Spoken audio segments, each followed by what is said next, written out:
Mangwanani akanaka muri yeZimbabwe. Mangwanani akanaka vatendi vadiwa munashe. Ndinouya kwamuri mangwanani ano muzita raJesu. Ndinouya kwamuri nenyasha dzaMwari, ndinouya norugare rwaShe. Ndini hama yenyu Reverend Amon D. Madawo, Bishop we-AFM in Zimbabwe. Ndinoda kutenda Mwari nemukana uno, nenguva ino nezuva rino ratapiwa naShe kuti tishumirane panguva yeshoko, tikurudzirane pakunamata, titsiurane, tiradzane nzira, tinyaradzane nokusimbisana. Ngatikotamise uso ndinamate mangwanani ano tisati tapinda mushoko redu. Baba vedu naMwari wedu muzita raJesu, tinokutendai nezuva ranhasi, tinokutendai nenguva ino nomukana uno nomwaka uno. Matipa upenyu, matichengeta nokuda kwetsitsi dzenyu nengoni dzenyu. Komborerai nguva ino yeshoko muri zodze, muri pe simba, muri pe moto noupenyu. Komborerai vatereri, umwe nomwe achanzwa shoko iri ngaaburukirwe noMweya Mutsvene waMwari, ngaavhenekerwe nechiedza, ngaagamuchire nyasha, ngaagamuchire makomborero, upenyu hwake hushandurwe huitike zvakanaka, ngaasangane naMwari, asangane naJesu. Ropafadzai kereke yenyu muZimbabwe yose, ropafadzai vatereri, ropafadzai nyika yokwedu noutungamiri hwenyika nehurumende yedu, iropafadzwe naMwari, ipiwe njere, uchenjeri norugare nesimba. Ndakumbira nokutenda muzita raJesu. Ameni. Tichawana chidzidzo chedu mangwanani ano kuivhangeri yaRuka chapter number 7 verses 11 to 15. Luka 7 verse 11 to 15. Inoti iyo, zvino nezuva rinotevera wakaenda kuguta rainzi Naini. Vadzidzi vake navanhu vazhinji vakaenda naye. Zvino vakati achiswedera pedyo nesuo reguta, akaona vanhu vakanga vakatakura wakafa, mwanakomana umwe woga wamai vake yaiva shirikadzi. Navanhu vazhinji veguta vakanga vanaye. Zvino Ishe wakamuona, akamunzwira tsitsi, akati kwaari, usachema. Ipapo akaswedera, akabata bwanyanza vakanga vachitakura vakamira, akati, jaya, ndinoti kwauri muka. Iye wakanga afa akagara, akatanga kutaura, akamupa amai vake. Vakabatwa vose nokutya, vakarumbidza Mwari, vachiti, muprofita mukuru wakamuka pakati pedu, uyezve Mwari washanyira vanhu vake. Mangwanani ano ndinoda kusheya nemi kana kugoverana nemi musoro wenyaya unoti Jesu wakamuona. Jesu wakamuona. Jesu wakamucherechedza. Jesus saw her. Jesus noticed her. Pane rwiyo kana nziyo dzatinoimba mumakereke akasiyana siyana, nekereke yokwedu. Yekutanga inoti, ndicherechedzei Baba, ndicherechedzei Baba, ndicherechedzei Baba, ndicherechedzei Baba. Imwe inoti, nditarirei nokufara Ishe wangu, nditarirei nokufara Ishe wangu. Tiri kurarama munyika ine vanhu vanogona kuignora vanhu. Tiri kurarama munyika ine vanhu vasingatariri kune vamwe vanhu. Kana iye agara zvakanaka, haacharangariri vamwe. Kana iye aguta, haanei neumwe une nzara. Tiri kurarama munyika ine vanhu vasina hanya. Unogona kurarama hunerera, uri pakati pevanhu, uri pakati peshamwari, uri pakati pehama. Dzimwe nguva mhuri inogona kusarudza kukuignora, inogona kusarudza kusava nebasa newe. Dzimwe nguva shamwari dzinogona kusakucherechedza kana kukutarira. Dzimwe nguva vavakidzani vanogona kusakucherechedza kana kusakutarira. Vavakidzani kana vechechi yaunopinda muchipfeka uniform imwe chete, hymnbook imwe chete, bishop vamwe chete, rubhabhatidzo rumwe chete, nendimi dzimwe chete, vanogona kukuignora, vorega kukutarisa, vanogona kusakutarira, vanogona kusakucherechedza. Pano taverengesa nyaya yaJesu achipinda muguta rainzi Naini. Shoko raMwari rinoti achisvika pagedhe reguta, unoona vanhu, hanzi waifamba navadzidzi vake nemhomho yavanhu. Kwaita mhomho ya Jesu navadzidzi vake yaipinda muguta reNaini.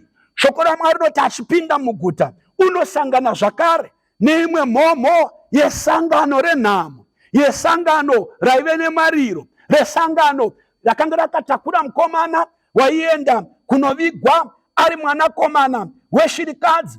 Bhuku raMwari rinoti a large crowd was with him. Jesu une mhomho yake navadzidzi vake, mukadzi uyu une mhomho yevanhu vaimubata maoko vaichema naye. Nyaya yangu iri paverse number 13 inoti pakati pevanhu ivavo nekuwanda kwavo Jesu wakamutarira, Jesu wakamuona, Jesu wakamunotisa. Jesus noticed her, Jesus saw her. Akamunzwira tsitsi akati kwaari usachema, akati kwaari usachema. Akamunzwira tsitsi akati usachema.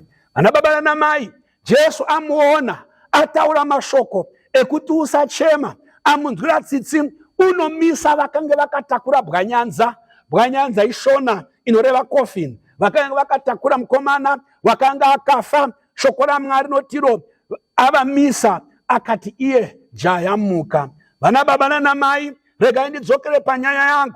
Vadzidzi vaJesu vaivepo, asi Jesu wakaona mukadzi uyu. Ana Peter vaivepo, but Jesus saw that widow, he saw that woman. Ana Jacob vaivepo, ana John vaivepo, ana Bartholomew nana Thomas vakanga varimo mumhomho, asi Jesu haana kuvatarira, asi wakatarisa kushirikadzi akainzwira tsitsi. VaFarisi vaivepo, Jesu haana kuvatarira, wakatarisa kushirikadzi akainotisa, akaiona kuti iri kuchema, iri kurwadziwa, iri panguva yakaoma. VaSadhusi vaivepo, asi Jesu haana kutarisa kwavari. VaSadhusi vaifamba vakapfeka magauni echechi, magauni ereligion, asi Jesu haana kuvatarira, wakatarisa shirikadzi yakanga ichichema, yakaomerwa. Vazivi vemutemo vakanga varipo, vaidudzira mutemo waMozisi, vaiziva mutemo waMozisi from A to Z, from Alpha to Omega, asi Jesu haana kuvatarira, wakatarira akacherechedza shirikadzi yaive ichichema, akainzwira tsitsi. Vadzidzisi vemurayiro vaivepo, asi Jesu haana kuvatarira, wakatarira kushirikadzi akainzwira tsitsi. Mameya eguta, hakuna nhamoka inoitika mumaguta iwaya, meya akashayikwa. Meya waivapo nemabodyguard ake, asi Jesu haana kutarisa kuna meya, wakatarisa kushirikadzi akaiona. Sabhuku haashayikwi panhamo, namakansela haashayikwi, vese ivavo vaivepo, nemachifu aivepo, asi Jesu haana kuvatarisa, wakatarisa kushirikadzi yakanga ichichema, yakanga ine dambudziko, akainzwira tsitsi. Mapasta aivepo, vaitungamira nhamo, vakatakura mabhaibheri vari pamberi nemaeredha echechi, asi Jesu haana kuvanotisa, Jesu haana kuvarecogniza, Jesu haana kuvatarira, wakatarisa kushirikadzi yakanga ichichema. Vana baba nanamai, Jesu unokuona pauri ipapo, hazvinei kuti uri papi, Jesu unokuona. Paya paunotambudzika uri wega, Jesu unokuona. Paya paunochema uri wega, Jesu unokuona. Paya paunorwadziwa uchigomera, pasina anokunyaradza, pasina anokutarisa, pasina anokuriritira, pasina unhanya newe, kuna Jesu anokuriritira, kuna Jesu ane hanya, kuna Jesu anokuona. Nyika inogona kusarudza kusakuona, asi Jesu unokuona. Pakati pavazhinji, Jesu unokuona. Kana Jesu achidhila nemunhu, haadhili newe mugurumwandira, haadhili newe muhwandu hwevanhu, unodhila newe as an individual. And kana achikuona, unokuona as an individual. Kana okushanyira achikuporesa, unokuporesa as an individual. Apo hama dzako dzichikuignore, dzichikunyeya, dzichikupa mazita, Jesu unokuona.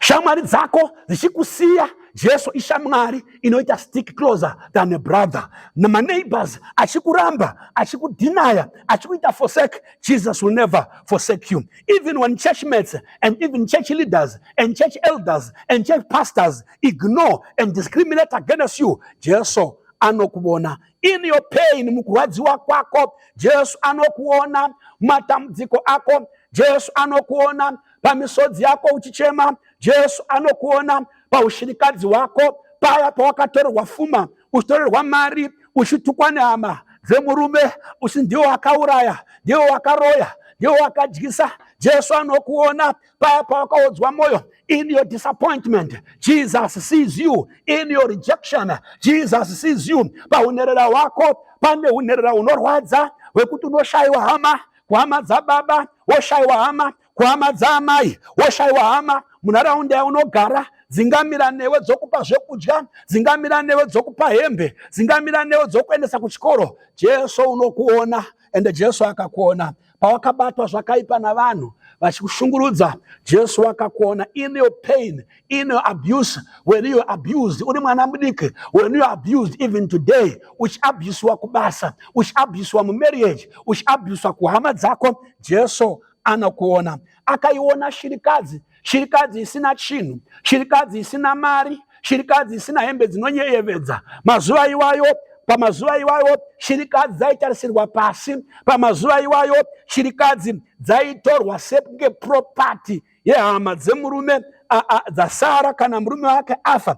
Shirikadzi dzaiabusiwa. Pamazuva iwayo shirikadzi dzanga zina voice rinonzwikwa mukati mesociety. Shirikadzi dzemazuva iwayo dzasina voice rinonzwikwa mukati memhuri. Shirikadzi dzenguva iyoyo dzanga zina marights, dzanga zina kana status. Kunyangwe usina marights, Jesu anokuona. Usina status, Jesu anokuona. Usina voice ringanzwikwa, Jesu anokuona. Jesu akamuona akamunzwira tsitsi. Jesu ngaakuone, Jesu ngaakutarise, Jesu ngaakutarire nokufara, ngaakutarire nengoni, ngaakutarire netsitsi, ngaakucherechedze pakutambudzika kwako, pakuomerwa kwako, pakurwadziswa kwako, pakuchema kwako, pakushorwa kwako. Jesu ngaakuone, Jesu ngaakutarise, Jesu ngaakucherechedze. Bhuku inoti wakamunzwira tsitsi, akamisa bwanyanza, akamisa coffin, akaimisa, akati jaya muka. Haleluya. Komana akanga akarara imomo, ndiyo yaive tariro yamai ava. Jaya iri was the only son of his mother.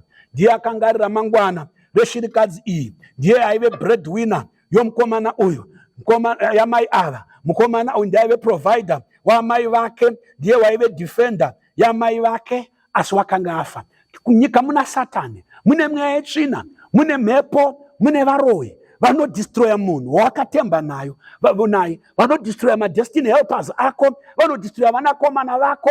Mweya yetsvina yovaita marombe, mweya yakaipa yovaita madrug addicts. Vana vako voitwa zvidhakwa, iwe uri shirikadzi usina munhu anomira naye. Tina mweya yetsvina mukati menyika inogona kuparadza project yaunoita, business rako, zvaunobata namaoko zvoparara, woshaya supply, woshaya provision. Asi kuna Mwari unoona. Mangwanani ano Jesu wakuona. Mangwanani ano Jesu unoti bwanyanza ngarimire. Mangwanani ano Jesu unoti jaya muka. Ndauya na Jesu anoti ndini upenyu, ndini kumuka, ndini resurrection. Ndauya nesimba rinomutsa. Ngaakunzwire tsitsi, amutse zvakafa zvoupenyu hwako, business rako rakafa, ngarimutswe. Mangwanani ano marriage yako yakafa, ngaimuke. Mangwanani ano madreams ako akafa, ngaamuke. Keep on dreaming. Ramba uchirota ramangwana rakanaka. Ramba uchirota ramangwana rakajeka. Ramba uchirota ramangwana rakasimuka.